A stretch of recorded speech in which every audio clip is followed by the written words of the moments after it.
Hello Hero Family and welcome back. Now, this weekend marks the return of The Walking Dead Season 7. Now, I've been watching The Walking Dead since Season 1.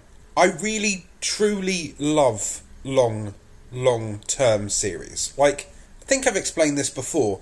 I only ever binge watch a TV series if I know that there's at least 2 seasons, because then I feel that I can invest my time in those characters. I don't feel that I've wasted my time in getting to know the universe and the nuances of who knows who or who slept with who.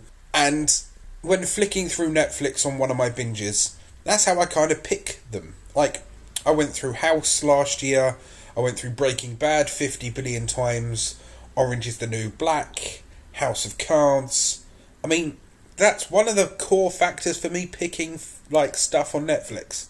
So when The Walking Dead started and everyone started to go ballistic and zombies became yet again one of those popular things that everyone has to watch.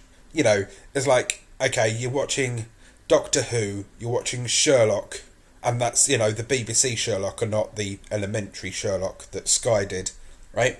But then everyone's like, right, great, go and watch The Walking Dead along with the Game of Thrones, because then you can kind of break it up. The problem there happens to be is that Game of Thrones have taken what feels like a year and a half to bring out a series, because they want to bring out the series during winter because it is now winter. Anyway, back to my point. I've really loved the development of the characters within The Walking Dead. You've slowly got to see and got to fall in love with Rick. Get to see him deal with his demons, fuck over Shane, right? Deal with his wife, grow up with his kid, right? You've also then got to see all the other characters around you, you've still got your Glens and stuff like that, unless, you've watched recently. And he had your core characters, and I loved that. And you get to see, Carol develop into a badass who's still dealing... I'm not quite sure if she is a badass or she's got bipolar. Because when she acts that she's quite frail, there's still an element of truth in that. When in the start of the season 7, she was like, no, I don't want to kill things anymore. I just don't want to be in the fight anymore, right? And I can appreciate that, right? And then you go through, and each year the stakes get bigger and bigger, and you get to see the walkers get more and more decayed, right? But then you had the big bad guys arrive and start to challenge Rick, because Rick seemed bulletproof, right? And yeah, you kind of saw it a little bit with Shane.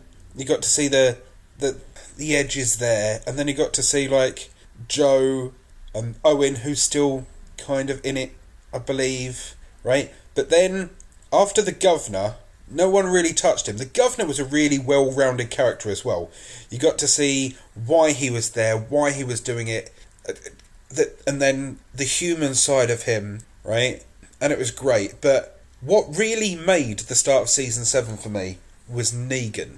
Now, we got to see, obviously, this gang is chasing our heroes, and you feel outnumbered, right? And you're worried that there's no chance, and then finally you meet Negan and all of this massive army of people that are following him, and they established Negan as a badass straight off.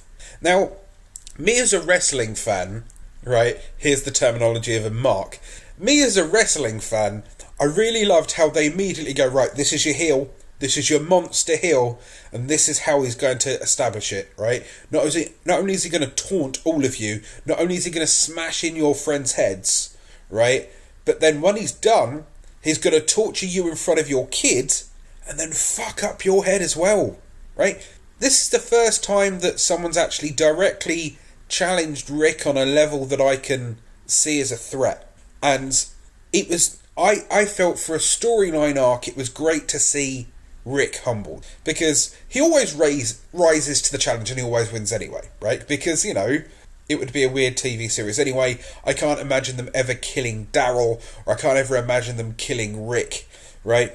Because those two seem to be the centre of this world that we've built around, and you can kind of hang people off of those, and depending on how Rick responds to that person or Daryl takes to that person, then you can build a new character and then have a new storyline with them. Once again, very much like a wrestling argument. Like, you've got your champion, and then whoever beats that champion or argues with that champion, or whether that champion's a good guy or a bad guy, makes you want to see the next big wrestling match. But anyway, Negan came in, and Negan's a strong character. And if you haven't seen the start of Season 7, then you get to see Rick humbled to an extent where he's physically afraid for himself and the people around him. You see that he doesn't want to lose his friends anymore. He knows that this is a possible chance. And he starts to doubt himself. He's still a leader. Don't get me wrong, he's still a leader, but he's a leader in a way that he's now more group focused. He's worried about that group. And it was very clever to see that dynamic. You can see the inner demons fighting, right? And as you removed Daryl from that instance, there was no support for him.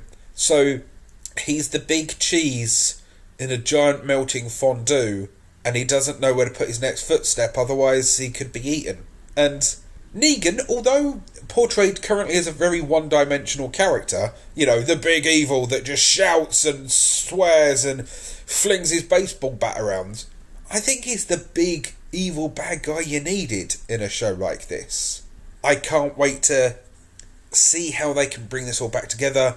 You've got the group split up, and then you've got them all building their own alliances, which now means that you'll get the Hill Fort and the dude with a tiger to come together with the original group to go and fight these pillagers. I think it's great. I truly do.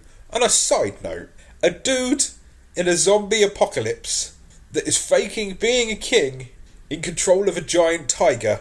Fucking genius. Now, I know that this comes from like the source material of the comics. I've not read the comics, right? I'm not sure if the king has the tiger, but I can see how they would. I can see how this could be made into a computer game, right? But I just love the imagery of this. I love how the AMC, is it AMC or Fox? I love how a specific studio's pretty much been given free rein on the source material and being allowed to tell a story while still having a narrative effect. Like you get to see with Game of Thrones. They're kind of on the books, but they're not on the books. And kind of returning to my point that I made right at the start, finally you know that if you're investing in this, that you've got at least another couple of seasons. Or if you're starting with like The Walking Dead right now, you've got 7 seasons to binge through. For me it's a couple of weeks, maybe not. I'll probably watch a season every couple of days if I'm truly binging, right? But I'm really looking forward to season 7. I can't wait to see the gang pull together and go and fight Negan and his pack of rats, But at the end of the day, after Negan, as I said, I've not read the comics, but after Negan, like, what would you do? I'm hoping that it's not like we've got 7 or 8 episodes and then he's done and there goes Negan. So you've set up this really bad guy and he shows up for 1 season, right? I want a war, right?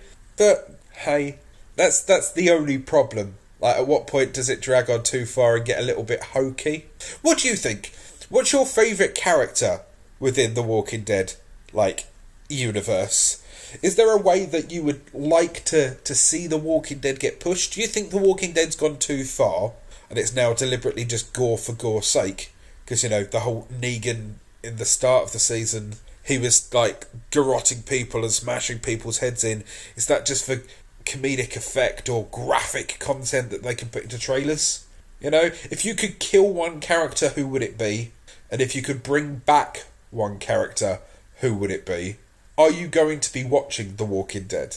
Like, or do you want alternatives to watch? I mean, if you don't want to watch The Walking Dead, right, there's links to Amazon free trial down in the link below. I'm sure you can find other stuff like on there. You can try Amazon for 30 days for free. Go and enjoy that. It doesn't cost you anything. But in the meantime, I can't wait for The Walking Dead. As you can see, there's a lot of content out there. There's a lot of trailers. And I thought I'd just share them with you. So, I hope you enjoy your weekend. I hope you enjoy The Walking Dead if you get around to seeing it. And I'll see you soon. Remember to subscribe. Click that little bell button. And I'll see you next week. Goodbye.